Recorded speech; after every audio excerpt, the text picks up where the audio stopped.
დიდი ბრიტანეთის პარლამენტის წევრი ჯეიმს მაკლერი ქართულ ოცნებას და ბიძინა ივანიშვილს პოლიტიკური პატიმრების გათავისუფლებისკენ და გამჭვირვალე სამართლიანი არჩევნების ჩატარებისკენ მოუწოდებს. ამის შესახებ მაკლერმა ევროსაბჭოს საპარლამენტო ასამბლეაში გამართულ ბრიფინგზე განაცხადა. მის თქმით, საქართველოში არსებული მდგომარეობა მიუღებელია. ჩემთა პალატის წევრმა სიტყვით გამოსვლისას ბიძინა ივანიშვილს უთხრა, რომ თუ მას არ სურს ლონდონის სანქციები შეეხოს, მაშინ მისმა მთავრობამ უნდა შეწყვიტოს სვლა ავტორიტარიზმისკენ და გადადგას მთელი რიგი პროევროპული ნაბიჯები.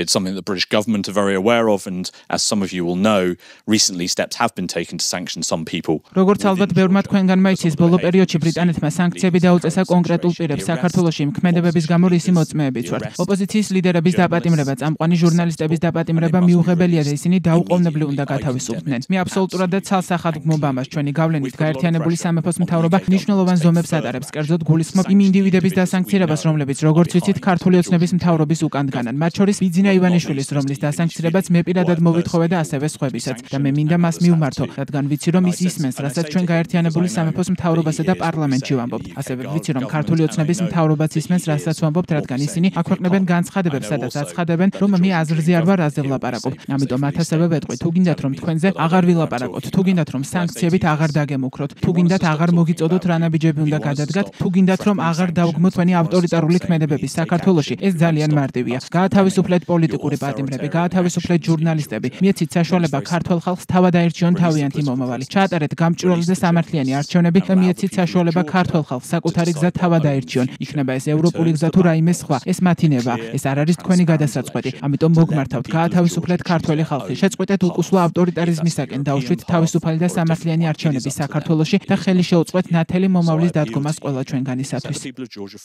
სტრასბურგში გამართულ ბრიფინგზე გერმანელმა პარლამენტარმა ქრისტიან-დემოკრატიული პარტიიდან კნუტ აბრაჰამმა განაცხადა, რომ ოპოზიციის დევნა მათი ლიდერების დაპატიმრება უბრალოდ მიუღებელი და აბსოლუტურად დაუშვებელია. გერმანელი პარლამენტარის თქმით, მთავარი არის სამართლიანი და თავისუფალი არჩევნები და ყველა პოლიტიკური პატიმრის დაუყოვნებლივი გათავისუფლება. საქართველოში მიმდინარე მოვლენებზე ისაუბრა ასევე რუმინეთის პარლამენტის წევრმა იულიან ბულაიმ. მისი თქმით, გზავნილი სტრასბურგიდან ასეთია: ქართველი ხალხი მარტო არ არის. როგორც პოლიტიკოსი ამბობს, ისინი ქართველი ხალხის გვერდით იდგებიან იქამდე, ვიდრე არ დაინახავენ იმედის ნიშნებს თბილისიდან, რომ ავტოკრატიული რეჟიმი უკან იხევს.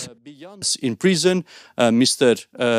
Girchi Japaridze is in prison, Elena Khoshtaria is in prison, Georgi Vashatse is in prison. So many people. ორივენიკა დაპატიმრებულია, ზურაბ გირჩი ჯაფარიძე დაპატიმრებულია, ელენე ხოშტარია დაპატიმრებულია, გიორგი ვაშაძე დაპატიმრებულია. იმდენი ადამიანია პატიმრობაში იმის ნაცვლად, რომ ახლა ადგილობრივი არჩევნების კამპანიაში იყვნენ ჩართულები. ეს არ შეესაბამება დემოკრატიის შესახებ ჩვენს წარმოდგენებს და ეს გზავნილი ეს ბრალდება სწორედ ქართულ ოცნებას მიემართება. ვიტყვი ყველა სახელით, გზავნილი სტრასბურგიდან ასეთია: ქართველი ხალხი მარტო არ არის. ჩვენ საუბრობთ იმაზე, რა უნდა გაკეთდეს ადგილზე. საჭიროა ძალადობისაგან თავის შეკავება, ყველა პოლიტიკური პატიმრის თავისუფლება, ვინც დღეს ციხეშია და სამართლიანი არჩევნების ჩატარება, რაც წარმომადგენლობითობის სამართლიან შანსს მისცემს ყველა პოლიტიკურ პარტიას, როგორც საპარლამენტო, ასევე ადგილობრივი არჩევნების დონეზე. ჩვენ ქართველ კოლეგებთან ერთად ვიდგებით აქ მანამ სანამ არ დავინახავთ იმედის ნიშნებს თბილისიდან, რომ ავტოკრატიული რეჟიმი უკან იხევს და ვიდგებით აქ მანამ სანამ ყველა პოლიტიკური პატიმარი არ გათავისუფლდება. წარმატებას უსურვებთ საქართველოს ქართველ ხალხს. ჩვენ მხარს გიჭერთ, თქვენ მარტონი არ ხართ.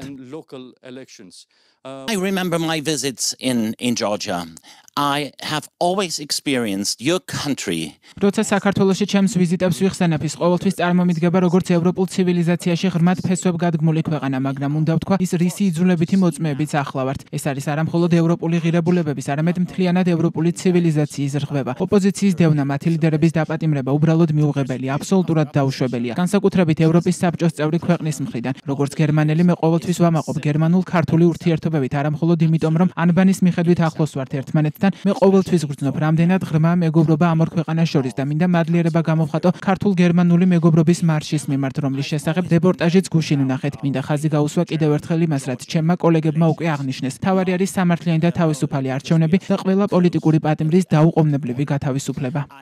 სტრასბურგში ევროსაბჭოს წევრი ქვეყნების წარმომადგენლებთან ერთად სპეციალურ ბრიფინგზე ქვეყანაში განვითარებულ მოვლენებზე ისაუბრეს კოალიცია ცვლილებისთვის წევრებმაც. როგორც ისინი ამბობენ, ანტიქართულმა და ანტიევროპულმა რეჟიმმა გადაწყვიტა საქართველოს დაუკარგოს ისტორიული ფუნქცია და ევროპული მომავალი. გიგა ლემონჯავას თქმით, მიუხედავად სიბნელისა, რომლის თავსმოხვევასაც რუსეთი და მისი მარიონეტული რეჟიმი ცდილობს საქართველოსთვის, ქვეყნის გზა ევროპისკენ მოქალაქეების გამბედაობით არის განათებული. Historic building where the defining words of modern Georgian identity were proposed. I'm Georgian, therefore I'm European. ამ ისტორიული შენობიდან, სადაც ოდესღაც წარმოითქვა საქართველოს თანამედროვე იდენტობის განმსაზღვრელი სიტყვები: მე ვარ ქართველი და შესაბამისად მე ვარ ევროპელი. ჩვენ კიდევ ერთხელ ვაცხადებთ ხმამაღლად და ნათლად: საქართველო ევროპაა. ევროპა არა მხოლოდ ჩვენი ისტორიაა, ეს იქნება ჩვენი მომავალი და ჩვენი თაობის პრივილეგია და პასუხისმგებლობაა ამის განხორციელება. ერთიანი, თავისუფალი და მშვიდობიანი ევროპის პროექტი ვერ დასრულდება საქართველოს ევროკავშირში გაწევრიანების გარეშე. მიუხედავად იმ სიბნელისა, რომლის თავს მოხვევასაც რუსეთი და მისი მარიონეტული რეჟიმი ცდილობს საქართველოსთვის, ჩვენი გზა ევროპისკენ განათებულია ჩვენი მოქალაქეების განბედაობით, რომლებიც აგრძელებენ ბრძოლას თავისუფლებისთვის. ახლა პოლიციის მანქანებში ნაწამები 500 ახალგაზრდის სახელით, ათასობით საჯარო მოხელის სახელით, რომლებიც დაიჩაგდნენ ჩვენი ევროპული მომავლისა და კონსტიტუციის ერთგულებისთვის, 60-ზე მეტი პოლიტიკური პატიმრის სახელით, წინასწარი პატიმრობის იზოლატორებში დამამცირებელი მოპყრობის მსხვერპლი ასობით ქალის სახელით,